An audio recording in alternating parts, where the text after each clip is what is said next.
Importantly, it's not just about the response, it's about readiness and it's about preventing a fallout in the first place. And so the more we can prevent a pandemic, or at least prevent people from being affected by the pandemic, the better off we all are. In what ways can Jamaica strengthen its capacity to respond to disease outbreaks and future health threats? Well, one way is by investing in the front line, and that often means the health workforce. The U.S. has been able to work with the government of Jamaica over the years to help strengthen health workers, and not just frontline health workers, but also epidemiologists, lab technicians, and others who are really critical when it comes to global health emergencies. We've seen with COVID that traditional national defenses have proven not to be sufficient against the invasion of disease or vectors such as COVID and monkeypox. What do you think can be done going forward to reduce threats like those? No, it's really important to acknowledge that we have a lot that we can do and that we have been doing around the world, but you're right. There isn't really a magic potion or wand that we can wave. One way to improve our response to outbreaks, though, is by working collectively. And so recognizing that these diseases clearly have no borders, and it's not a matter of sort of shutting down and turning inward, but rather looking outward to see how we can work with one another. That's why our relationship is so important, but also the ways that we're convening at an international level to address these issues. Can you tell me a little bit about the conference coming up and how that discussion there will benefit Jamaica? Absolutely, yes. So the CARFA conference is really important. They are a critical regional body that works to convene the Caribbean community around public health issues to really understand lessons learned and best practices. They're having a pretty important discussion now about COVID, especially now that we're almost 3 years into the pandemic, but also importantly looking at ways that COVID can help teach us how to recover from or prepare for, let alone respond to a similar global health emergency. On to another matter.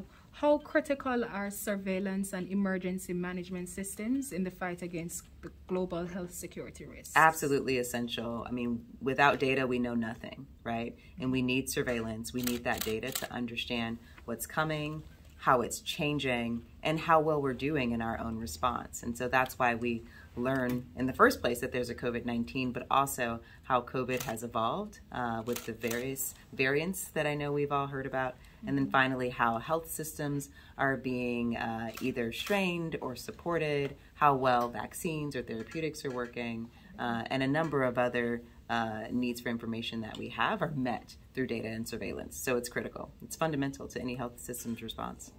Zooming in on Jamaica, though, what are some of the important areas that Jamaica needs to improve on as it relates to surveillance? Well, I think that the Caribbean in general has done a really great job, and I'm looking forward to sitting down with the minister later today to talk about what he feels Jamaica can do and how we might be able to work more together. Certainly, it's been really important for the industry here and for communities and individuals for Jamaica alongside the rest of the Caribbean to have a strong response to the pandemic. But, you know, importantly, it's not just about the response, it's about readiness and it's about preventing a fallout in the first place. And so the more we can prevent a pandemic, or at least prevent people from being affected by the pandemic, the better off we all are.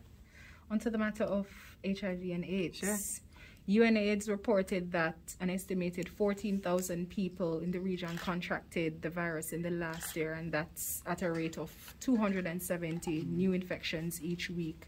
Do these figures represent a new challenge in the fight against the virus, and how can an effective response be achieved? I'm really glad you asked about HIV. We've been so focused on COVID in particular that we forget that there are these other diseases that we are still fighting to this day. And as you mentioned, UNAIDS is tracking HIV rates here in the region. I think the number you mentioned is not just inclusive of Jamaica, but also Haiti, the Dominican Republic.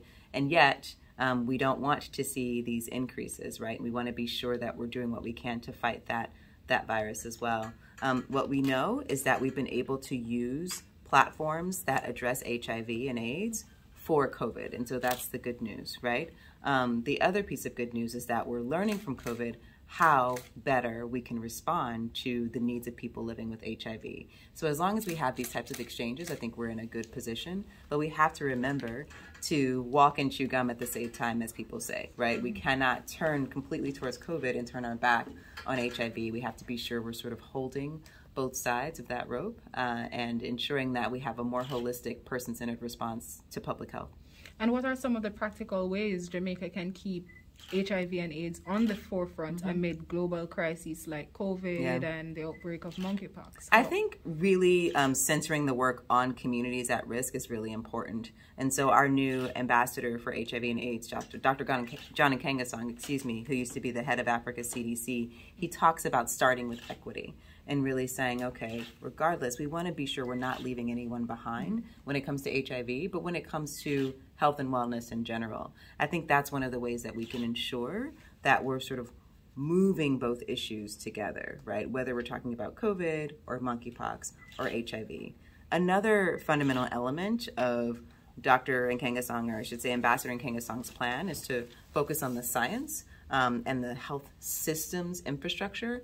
And so whether we're talking about epidemiologists or trained lab workers or even community health workers, all of those systems, all of those investments can be used for a range of health issues, including HIV and COVID, but also maternal and child health issues and immunizations more broadly, non-communicable diseases, and a range of other priorities that we've identified.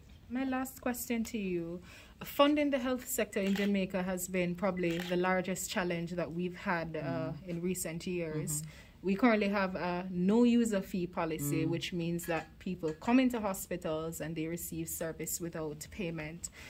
What do you think is the proven method of delivering quality health services, and is Jamaica going about this the right way? That's such a good question, and it's a hard one to answer. Ministers of health all over the world are asking this question, right? How do I provide more to the people with the least?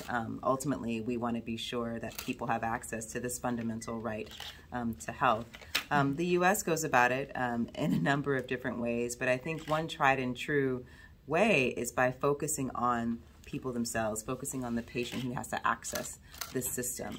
So often we try to solve these problems in ways that are focused on the economy or focused on innovation, when really, oftentimes it comes down to asking the person themselves, right? The patient themselves, what it is they need, right, in this system and how best they can access this system. I think by building a system that is person-centered, then we can build a system that is valued and that has the greatest impact and gives us the greatest return on whatever investment we're making.